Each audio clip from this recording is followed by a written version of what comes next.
News room live sponsored by Chandragupta academy, top floor, Rama Govind palace, Rewa. नमस्कार, Vindhya times में आपका स्वागत है। प्रदेश के दिन भर की 4 बड़ी खबरों के साथ आपके बीच हाजिर हुए हैं। पहली खबर देश की राजनीति से जुड़ी हुई है। दरअसल जो चिंतन शिविर कांग्रेस का चल रहा है, 22 राज्यों के विधानसभा और 2 लोकसभा चुनाव में करारी हार के बाद उदयपुर में कांग्रेस पार्टी का चिंतन शिविर जारी है। यह पहला मौका नहीं है, इसके पहले भी कांग्रेस पार्टी कई बार चिंतन शिविर आयोजित कर चुकी है। सोनिया गांधी के रहते कांग्रेसियों के लिए चौथी बार है जब ये चिंतन शिविर आयोजित किया जा रहा है।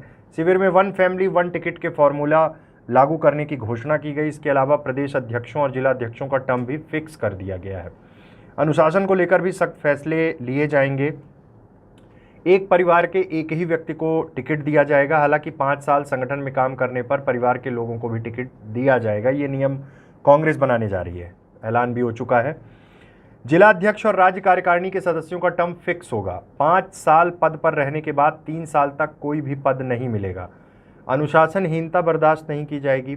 पार्टी फोरम में अगर कार्यकर्ता पदाधिकारी बात रखते हैं तो ठीक है, लेकिन अगर सोशल मीडिया और मीडिया के माध्यम से सवाल उठाए जाएंगे तो गाज गिरनी तय है। दिलचस्प बात यह है कि गांधी परिवार को इन दोनों सख्त नियमों के दायरे से बाहर रखा गया है। ये एक महत्वपूर्ण बात है। पार्टी संगठन में गांधी परिवार को बाहर रख के ये नियम बनाए गए हैं।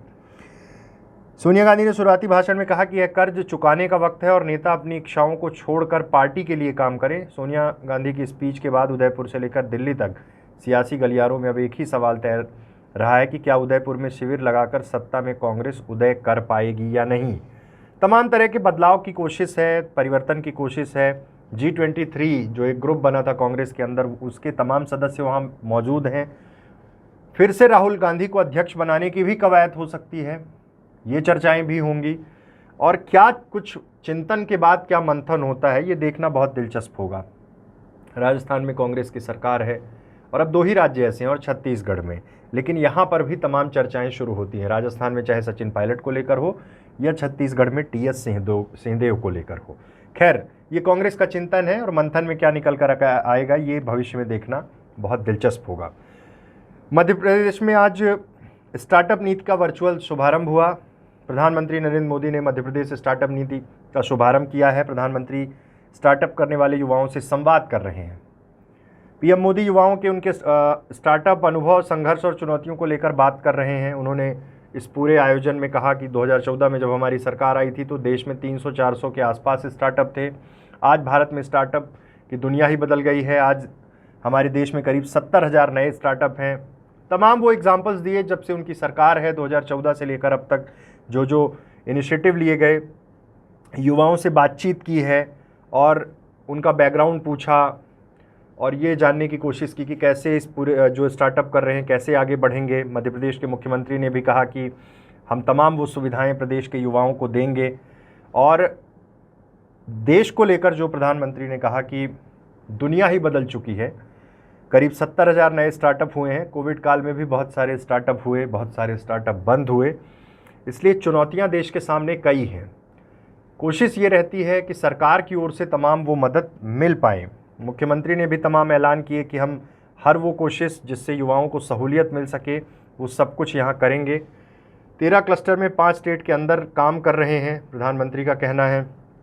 महिलाओं से बात करना शुरू किया, जोड़ना शुरू किया। महिलाओं को किसी भी सशक्तिकरण की ज़रूरत नहीं, वह पहले से ही सशक्त हैं। प्रधानमंत्री नरेंद्र मोदी ने ये तमाम बातें रखी हैं और 5 लाख से ज़्यादा नौजवान सीधे कॉलेज से जुड़े हैं। आज ये एक बड़ा प्रयास है सरकार के दृष्टिकोण से, सरकार का ये कहना है। और तमाम चैलेंजेस को फेस करते हुए आगे बड़े स्टार्टअप युवा करें, उसके लिए सरकार उन्हें प्रोत्साहित करेगी।